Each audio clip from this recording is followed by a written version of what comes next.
Hello বন্ধুরা, আজকে বানাচ্ছি শীতের স্পেশাল ফুলকপি ভাপা। তার জন্য ফুলকপি, টমেটো, আলু, কাঁচা লঙ্কা কেটে রেখেছি।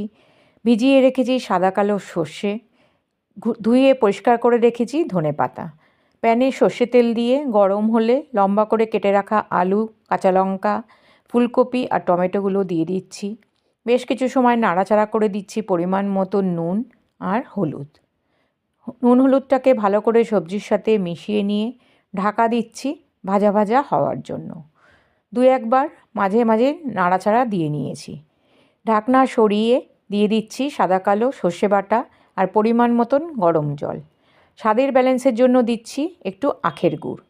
সবটাকে ভালো করে মিশিয়ে নিয়ে ঢাকা দিচ্ছি আবারও 5-6 মিনিট মিডিয়াম আঁচে সেদ্ধ হওয়ার জন্য রাখছি।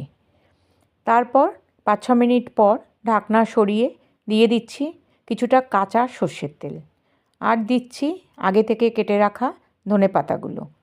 ভালো করে মিশিয়ে নিলেই তৈরি ফুলকপি ভাপা। বন্ধুরা, ভিডিওটা ভালো লাগলে অবশ্যই লাইক, শেয়ার এবং সাবস্ক্রাইব করতে ভুলবেন না কিন্তু।